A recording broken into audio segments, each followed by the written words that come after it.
Helen here with Eyes on the Game, and I'm here at the UFC PI being joined by the #1 ranked featherweight as well as undefeated Brian Ortega. Now, you are coming off that very impressive win, actually back-to-back impressive wins over Cub Swanson, Frankie Edgar, first guy to ever knock him out.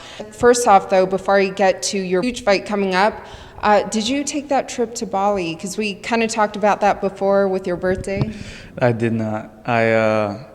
So right after that, I had to do like media things and all these kind of stuff, and I didn't get to do it. I still want to go. You heard me in there. I was like talking about I still want to go to Bali. I still want to go to surf, but just it hasn't happened yet. Now I'm in full training camp again. Haven't had a break in a year, but it's good.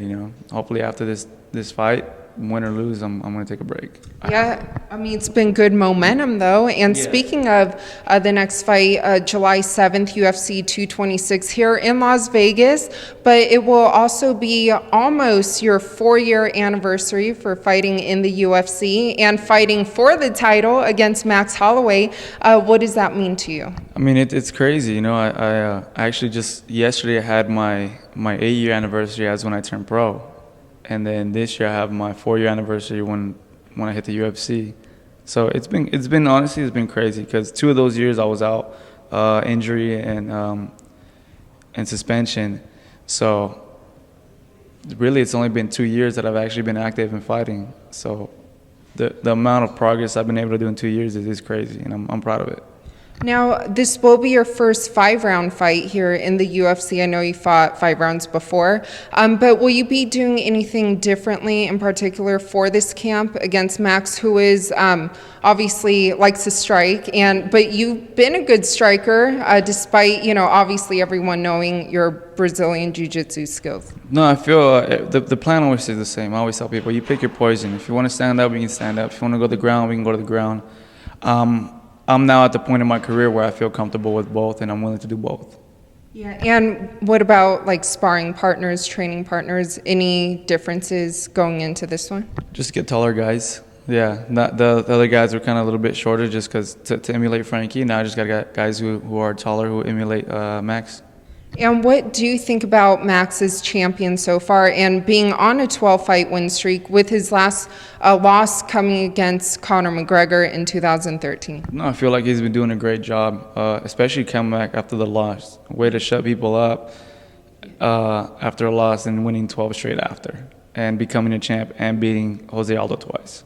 So I tip my hat, I give him nothing but credit. And honestly, I'm just excited to fight him. And you guys are both young and hungry. So kind of looking at his game, do you see any holes or any weaknesses in particular?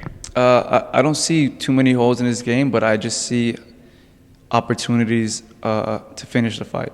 There's always little windows of opportunities that present itself during the fight, and my goal is to just try to take advantage of them.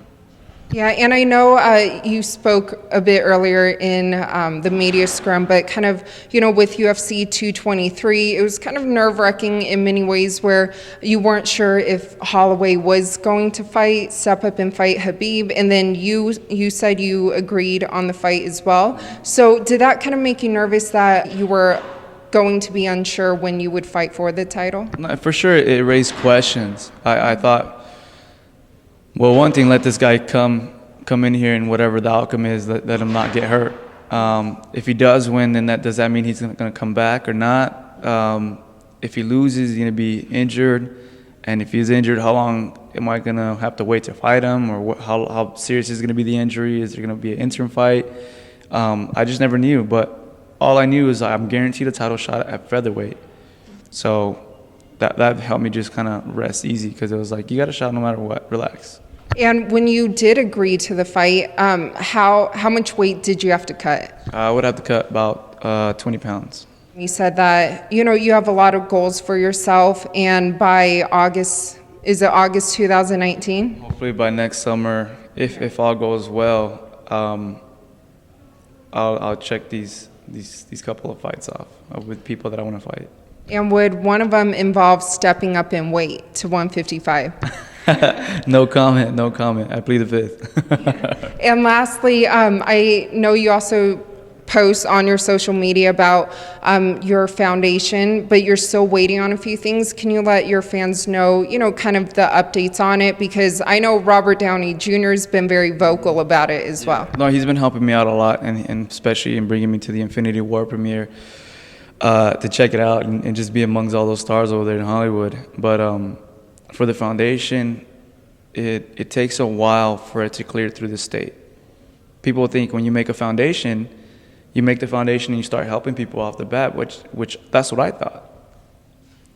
Not true. There's a lot of procedures that you have to do in order to get the foundation running. And right now we're just waiting on the last one. Is for the 501c3 to clear through the state of California to allow me to start using the money that people have donated to help the people. So it takes, hopefully by July or August it should clear, and then people could finally start seeing the big picture. But I'm going to start doing some things out of my own pocket still right now, just to let people know I don't even, I'm just going to keep going with it.